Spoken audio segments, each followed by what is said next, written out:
Despite the fact that sparkling water is just water with some carbon dioxide dissolved in it, some people seem to think that there might be health risks associated with drinking too much of it. But do these risks hold any merit? Or are these just a bunch of myths? Hi, I'm Dr. Brian Young. Let's take a practical look at the pros and cons of drinking sparkling water for weight loss.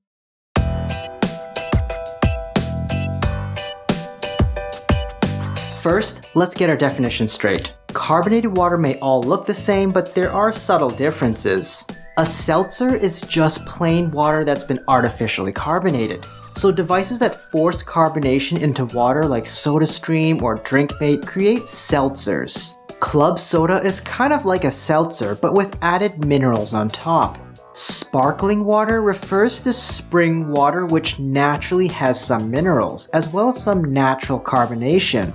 Real sparkling water is actually very weakly carbonated.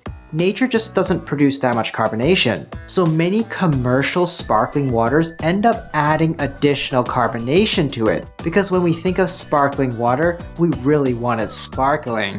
Tonic water is carbonated water that has an additional ingredient called quinine added to it as well, which gives it a bitter taste.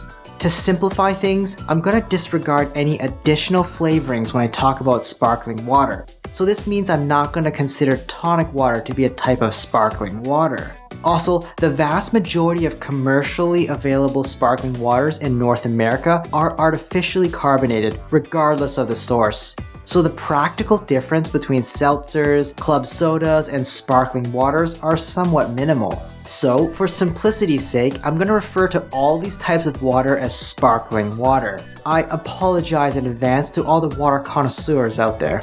A central issue with sparkling water is related to the carbon dioxide dissolved within. I'll do my best not to bore you with a chemistry lesson, but essentially, for carbon dioxide to be dissolved in water, the water needs to be acidic.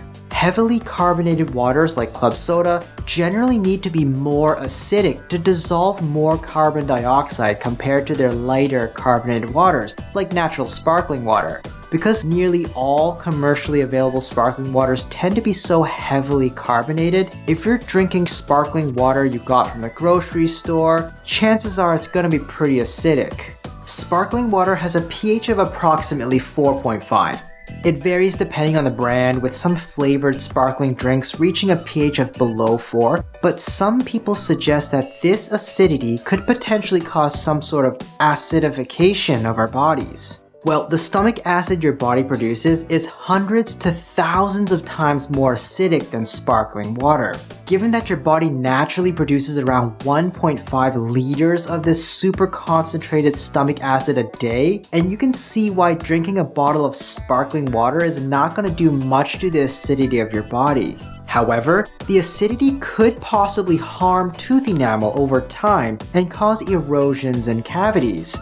But before you panic, let me put this risk into perspective. Most fruit juices like orange, cranberry, and apple juice are 10 to 100 times more acidic than most sparkling waters. Juices also have sugar, which can harbor bacterial growth and cause tooth decay. So if drinking fruit juice doesn't really bother you, neither should drinking sparkling water.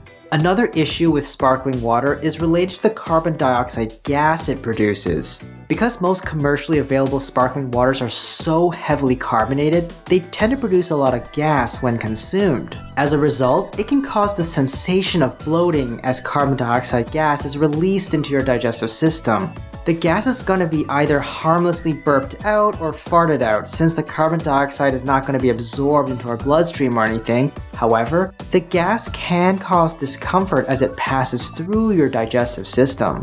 Occasionally, when the carbon dioxide gas causes too much burping, it can push stomach acid into the esophagus, irritating it and aggravating any existing heartburn and GERD symptoms. You may find that drinking too much sparkling water worsens your heartburn. Oddly enough, there are some people who report the opposite, with sparkling water helping to reduce their heartburn symptoms. It may have something to do with the sensation of sparkling water just masking the heartburn symptoms. Regardless, if you already suffer from heartburn or GERD, you might want to make sure you don't drink too much sparkling water, or it could aggravate your symptoms.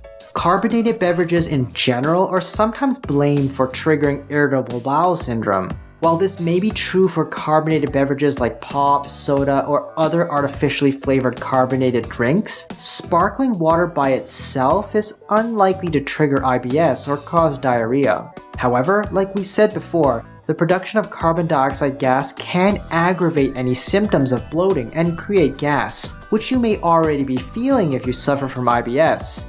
So it's not likely going to trigger it, but it might worsen some of those symptoms. Along the same vein, some people will associate other health problems like kidney stones from drinking sparkling water, based on studies that look at the consumption of carbonated beverages in general. Again, these studies are looking at carbonated beverages like pop or soda, not sparkling water. While Coke or Pepsi may indeed increase your risk of kidney stones, we don't have any evidence that sparkling water will cause any such issues. Now, there are some people who believe that sparkling water can cause weight gain. This unusual belief stems from a small study who found that people and rats who drank carbonated water produced more ghrelin over those who drank uncarbonated water. Ghrelin is a hormone naturally produced by the body, which stimulates feelings of hunger. The theory was that because more ghrelin was produced by drinking carbonated water, it could possibly trigger more feelings of hunger, leading to eating more and weight gain. However, the study did not actually find any weight gain because of this small increase in ghrelin. Also, this is only one small study, and these results have not been replicated since. So if you're drinking sparkling water during your weight loss diet, there's no need to worry too much as long as your sparkling water is free of artificial colors and sweeteners. In fact, the additional carbonation might help fill up your stomach more with gas. Realistically, however, any additional benefit over regular water is likely minimal since the gas escapes your stomach so quickly. Also, if you're comparing it to regular water, there may be some downsides to sparkling water, especially if you suffer from bloating or indigestion. However, it's a perfectly acceptable drink to have on your weight loss diet, and it still doesn't beat regular drinking water in my opinion. But if sparkling water helps you to drink more liquid, avoid drinking other sugary sodas or fruit juices, and doesn't cause you too many other issues like bloating or heartburn, that's a win in my books. There's really no need to overthink it, it's just water with some carbon dioxide dissolved in it. Do you drink sparkling water and is it helpful for you? Let me know in the comments down below, and if you found this video helpful, please subscribe to the channel and leave me a like. Hit the notification bell if you want to stay up to date, and share this video with someone you know can use the help.